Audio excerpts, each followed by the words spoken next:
Because I know T-Mobile, they just hack their system. That's why now it keep on, and we have no idea who fucked up T-Mobile system these days. But you know, it's affecting everybody. Now the connection keep going. But yeah, poor connection. Yeah, I just fix it right now. Hello each and every one of you. My name is Dr. Babaja, aka Sirin Chapatuli. I am the voice of voiceless. I just want to make a quick video here regarding to another lady who took her co-wife to a marabout and then you know make her go mad. That lady now she completely go mad. And then the co-wife is saying that yes, wow, mama kodef bala wa ma kodef paski daf merlo ma kodef. So I'm going to talk about that today. I will speak in my Wolof and Mandinka. Suma mboka ye animba gon ba tentu lamba jala muso dolong asina samba morolia. Asina ni nyamandi. Yes, sina ni muso ni anyamatala. And I got the full story below my this Facebook live. When you go below this Facebook, you will see the full story on there. And then the lady is arrested right now who took her co-wife to a marabout. But the marabout run away. Nobody know where the marabout is. But I think sometimes I just don't know how men can handle two women. I just don't know. You know, sometimes we just need to, you know. For me, I just can't understand. I'm going to be a liar. If I have two wives, I'm going to be a liar. Of course, I will lie because I will go there and tell her, this wife said this, that, you know. So that is the issue. But today, this wife is totally mad. And she had a baby. Now the family have to take the baby from her. Now the wife also said that yes, she is the one who did it because she was upset. And then that's why I said you need to be very careful with jealous people. People, when they are jealous, they can go far away. Are just jealous, you know. Some people are just like that. A jealous person can go very, very, very far away. And a jealous person is just ready to destroy you. And but I hope the marabout also will be arrested, I hope. Because they said he took the police to the marabout's house, but they cannot find the marabout there. Okay? That's why I play this song, John Seka. This song entitled Domi Adama. Ngalige Domi Jambur, ngalige ko Bemusanku. Ngalige ko Bemusanku. Ngadam di Serenbi jël turi mu jël alquran te xam na ne turi yàlla moo fi nekk mu jël seetam bi mu dofloo seet bi léegi ni seet bi moom dof na partout léegi seet bi léegi doom bi sax jël nañ ko te jigéen bi tam moom tamit mu ngi amee doom. Limota is very, very, Limota tay, some women are scared to have a co-wife. Some women are scared because of this reason. So you don't have to blame when women are so upset about my husband having a co-wife. You know, you don't have to blame them because some of them are just, they are just scared because they, sajikar, the father would said, you don't want to say sumo the father you are dole, you're hamga. No, I mean, you know, you start the problem, yourself. Hamga.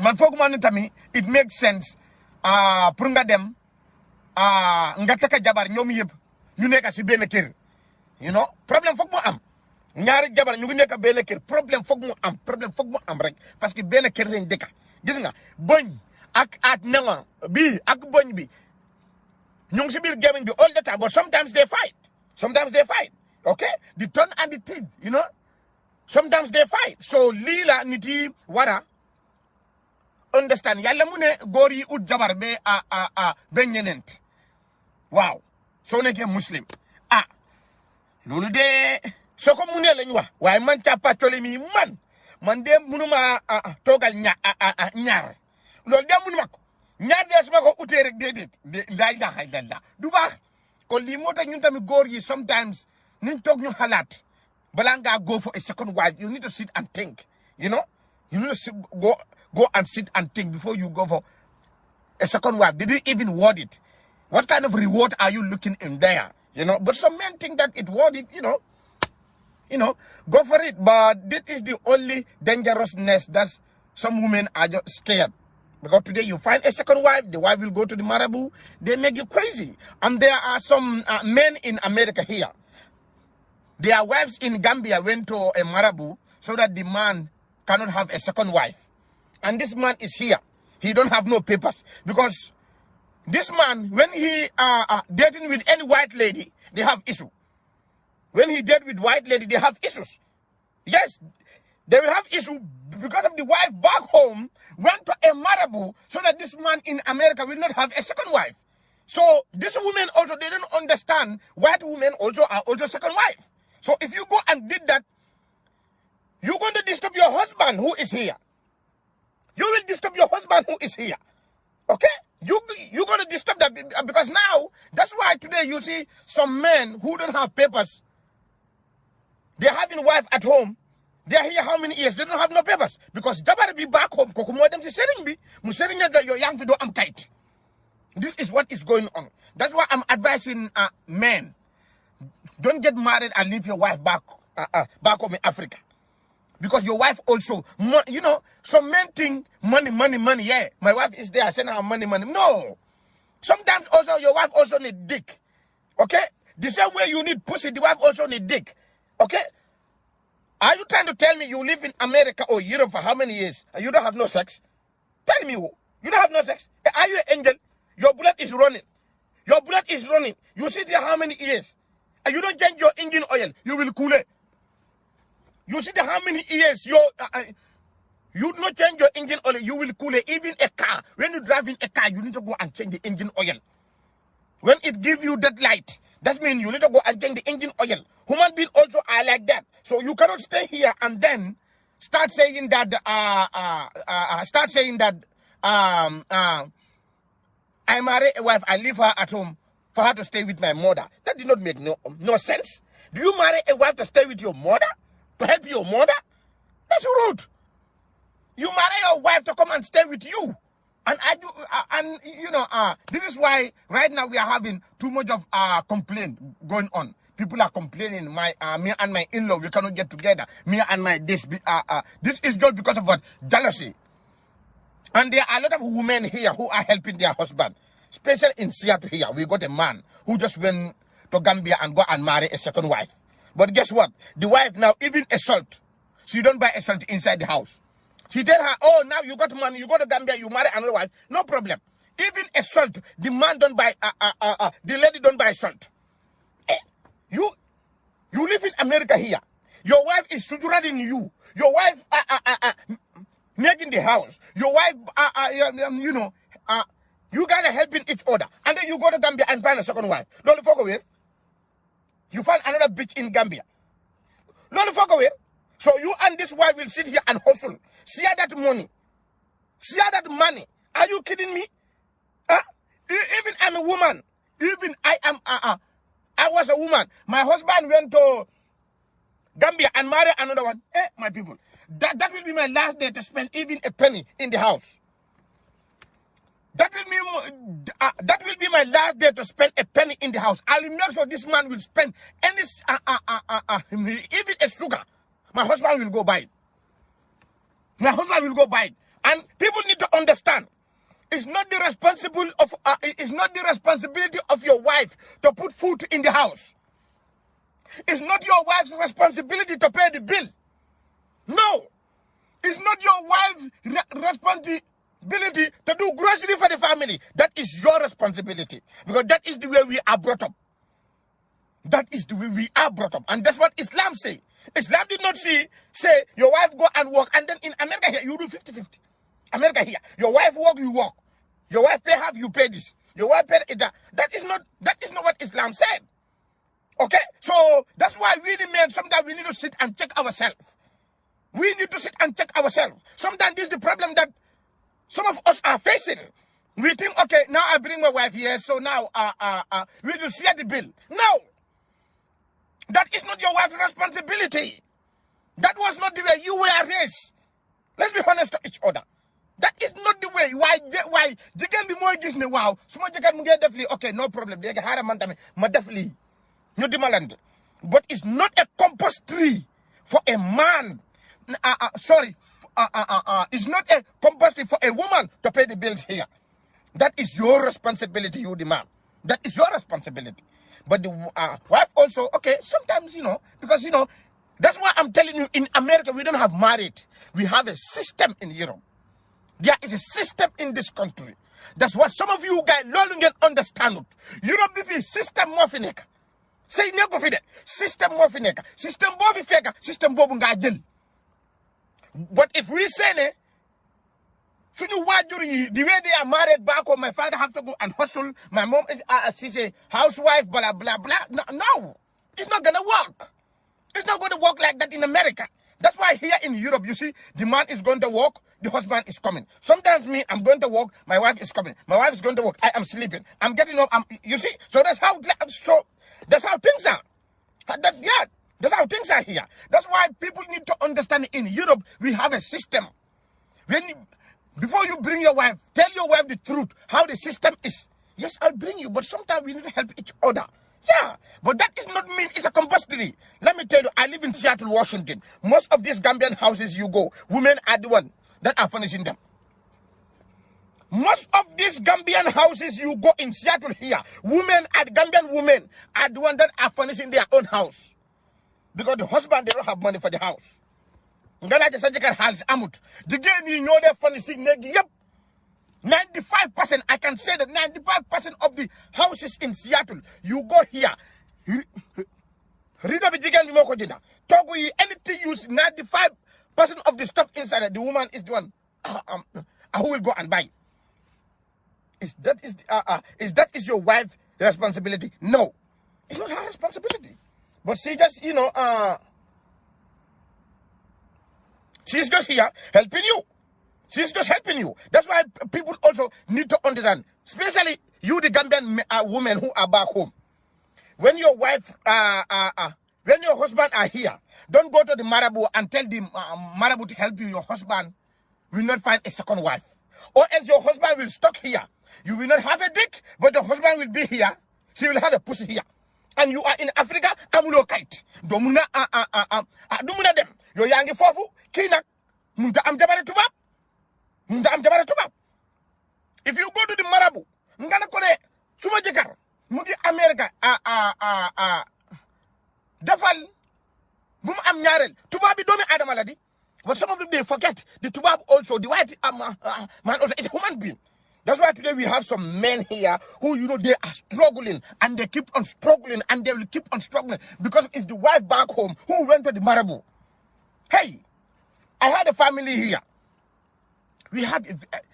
She had a very good lady, white lady. This lady loved her.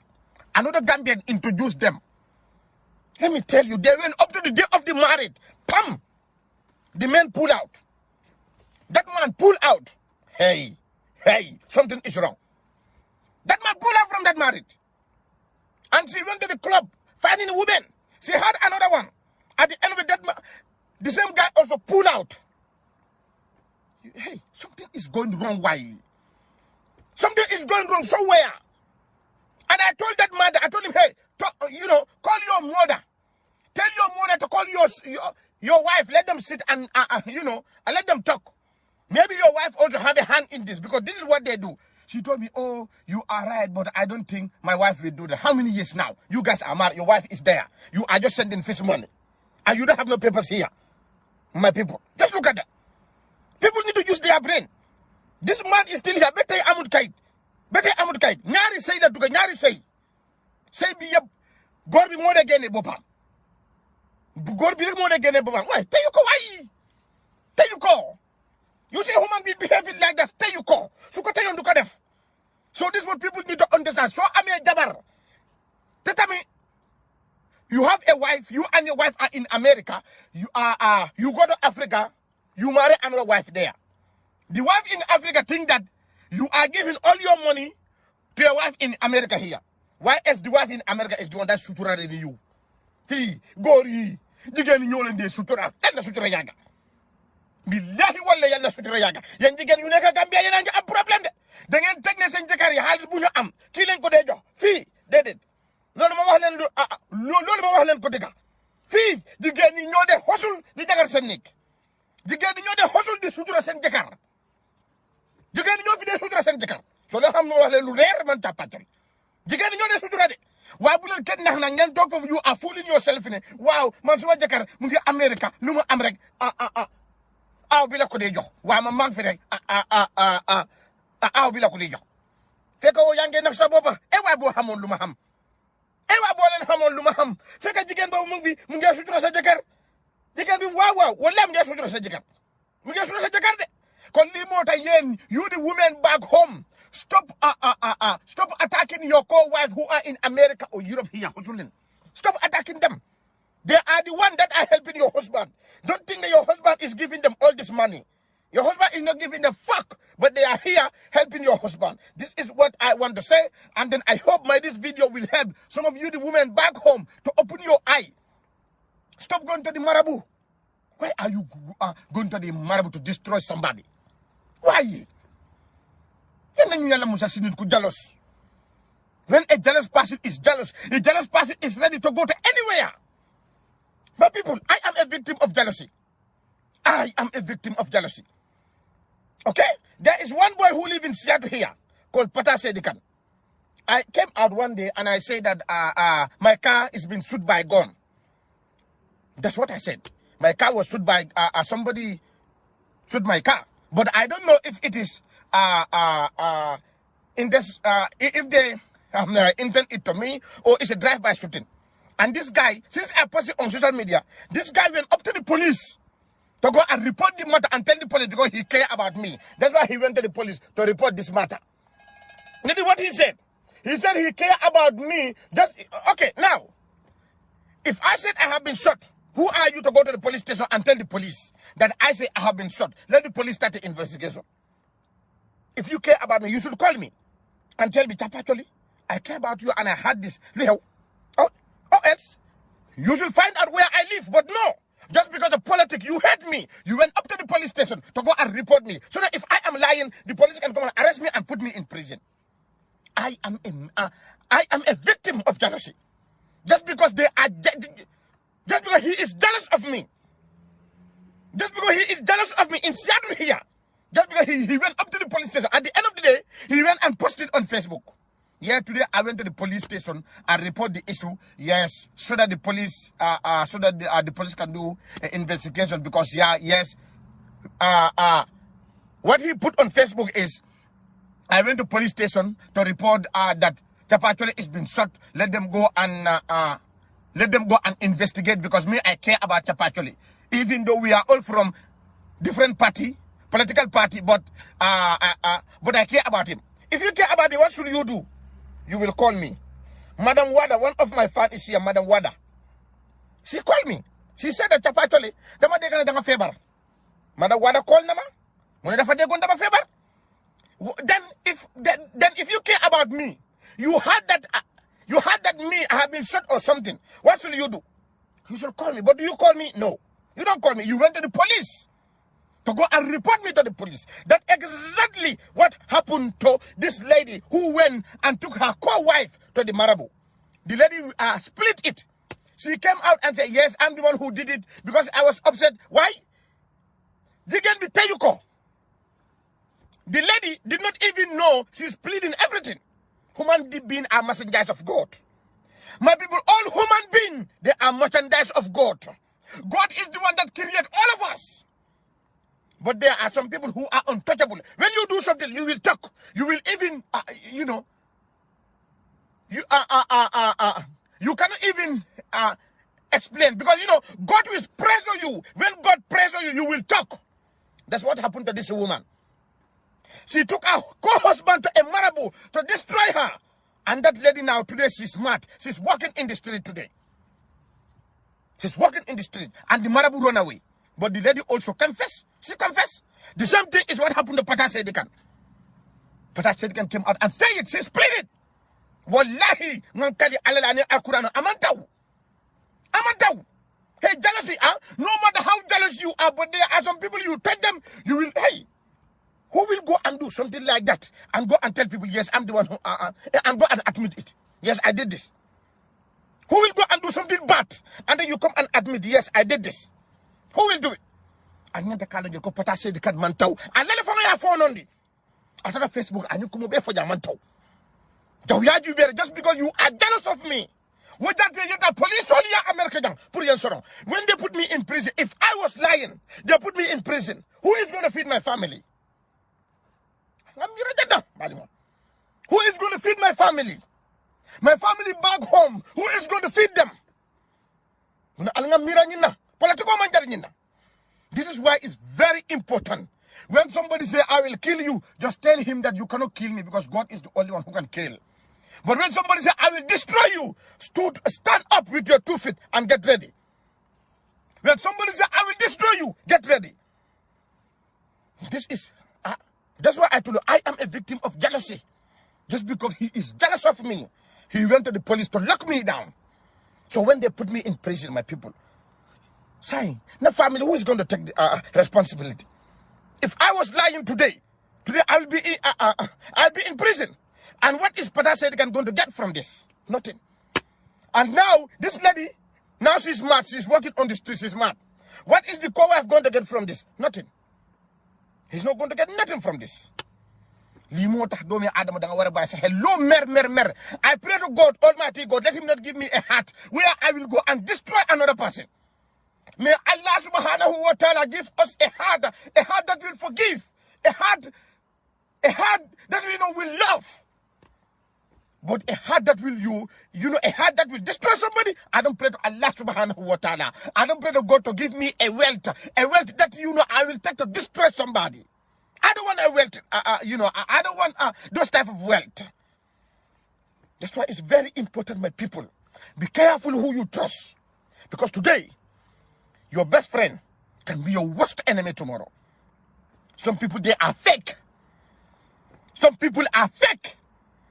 I am a victim of jealousy. And thanks to Allah subhanahu wa ta'ala and your prayers, I made it. My enemies who went and say all those nonsense today, where are they? Today I'm here enjoying myself. And I pray to Allah subhanahu wa ta'ala to bless me and you. To bless all of us. May God not give us a heart that you will go and destroy somebody until the person they will lock that person up, or else the person will go cuckoo. And at the end of the day, you will sit and regret. What do I get from this? Allah, sometimes before you do stuff, sit and think. My people, I know sometimes it's very painful. Nidi sunya tonye. Wow. Sunya tonye. Sosla. Tabde na hari. Wa munyal te yalla tax rek. Wa pour nga dem doomi adama nga jël ko nga deflo ko. Mbaate nga yogo ci kanami luwa bañu tej koko. Bañu tej koko because len la. Koko def la da. Just because it's your co-wife. This is where I'm going to stay. I'm going to stop about this topic. So now I am also moving to my next topic, and I have the information for the president of the Gambia Press Union. Gambia Press Union. Please, the president, I think his name is Mr. Bojang. I know him. We are all from Brikama. But there is one thing that I want you people to understand. The Gambia journalists need training. A so-called Gambia Talent journalist, TATA Dinding, passed away. Who celebrated TATA Dinding the time she was alive? But today, some of you are saying, rest in peace, rest in peace. Let me tell you what Kerr Fatou did. Kerr Fatou, a.k.a. Kerr UPD. Kerr Fatou went and said that TATA Dinding died. By the time TATA Dinding was in a coma. Kerr Fatou went and announced that TATA Dinding passed away. And it took almost 10 hours before people will know, yes, Kerr Fatou is lying. Kerr Fatou came back and said, oh, I am very sorry. We said TATA Dinding passed away. No, the doctor said he did not pass away. He is in the coma. Just look at this. As a journalist, why are you guys fighting each other? Because Kerr Fatou won, everybody to know it's Kerr Fatou who first went and then published this issue. Now you are killing somebody who is still alive. The time TATA Dinding was here. I'll call the time of West Lebanon. Do you even waste your time to go and meet TATA Dinding? To interview him? Or to give him something? No. But TATA Dinding just died. You just went and TATA Dinding died. Kerr Fatou, a.k.a. Kerr UPD, you should be ashamed of this. A big platform, so-called platform like Kerr Fatou. You don't have nothing to offer Gambians, but by lying, telling Gambia TATA Dinding fatal. What are they in the Fagano? TATA Dinding fatal. TATA Dinding fatal mintole. Say al malabudu kesole fele. You went back to your Facebook and tell people, you know what? You know what? I am very sorry. Yes, because TATA Dinding did not pass away. You should be ashamed of this.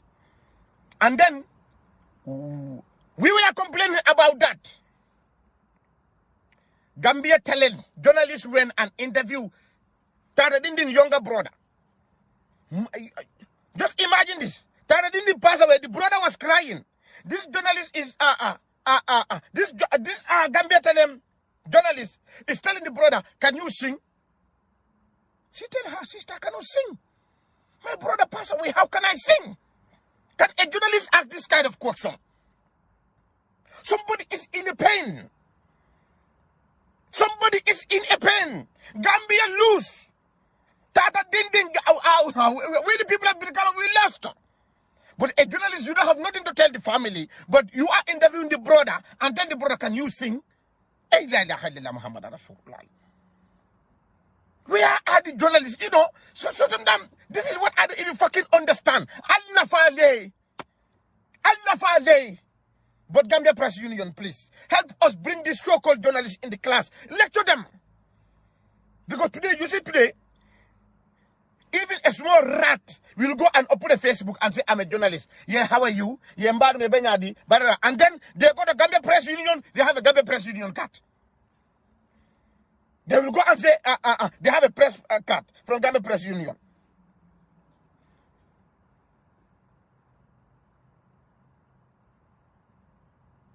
So, this is why, sorry. Let me block this idiot who is just insulting here. I told you that you insult, I block you. So the same thing is what happened. This is what I want people to understand. Journalism, we have long way to go. But the best thing that journalists can do, the president can do, bring these journalists inside the house. Lecture them, train them, let them know how to answer questions. And then you separate people. DJ, there's a difference between a DJ and a journalist. Pamodu Boja is a DJ. I'm a journalist. People need to differentiate this. A TV host or a journalist or a DJ or a PS is a different. But today we see PS say they are journalists. Today you see a presenter, I'm a journalist.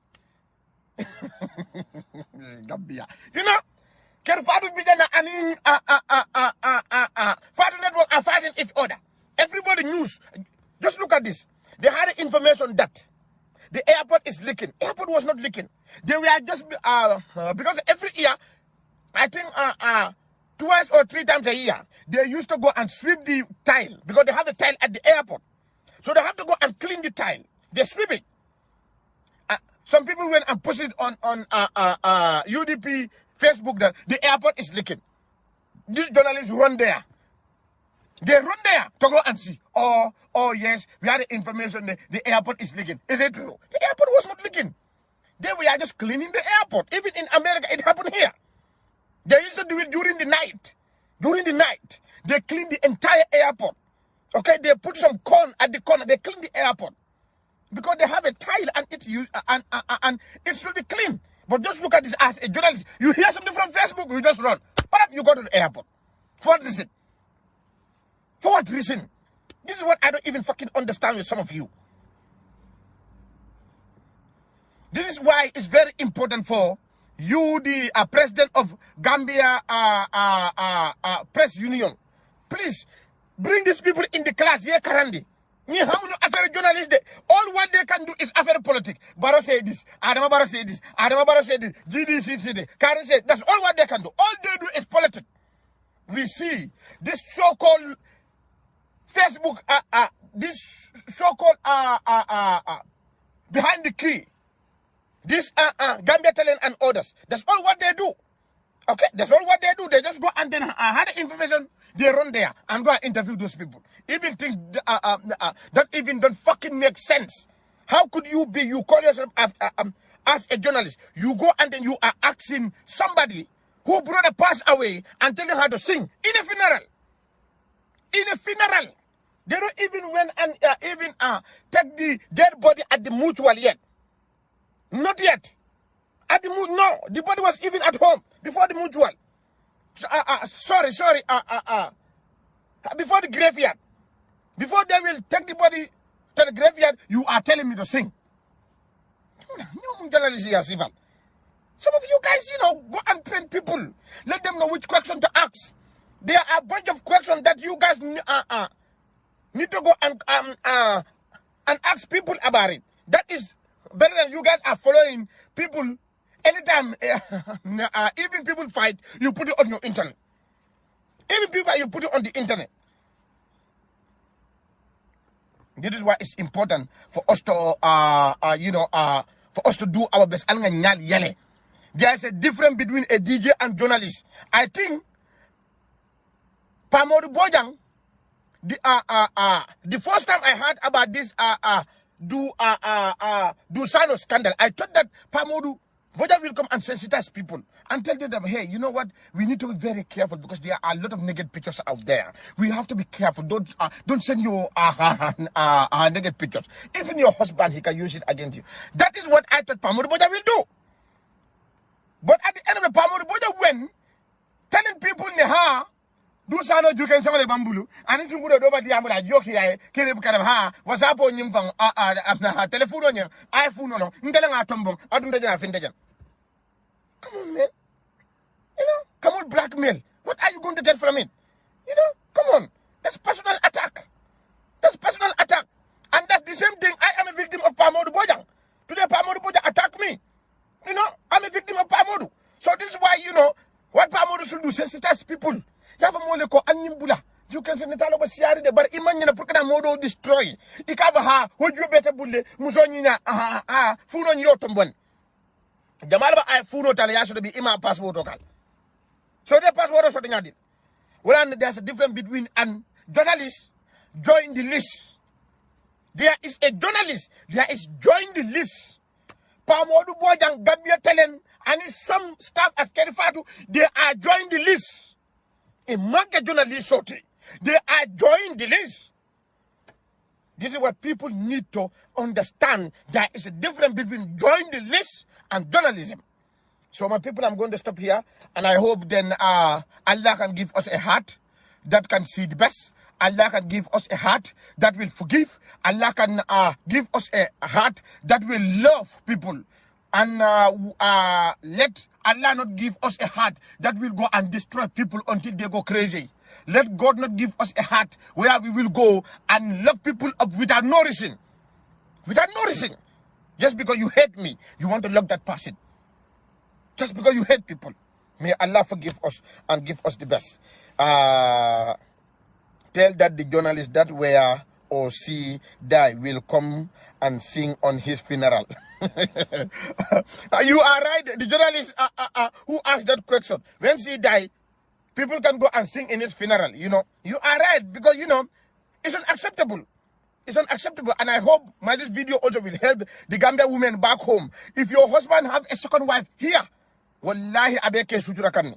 Kedol bi jangan kali alaning Al-Quran ul jang masiyatu le fola mbi janne to nga janne don mbunjama 95% of siyatu bungol musol le kake billahi wallahi musol le kake akadi bunga muni be nyinya abe musollam keli bi janne ma fe bukakat bari jang 95% of bunga muni ba nyinyari jang de al kemal Allah musol le be sutura kan jang.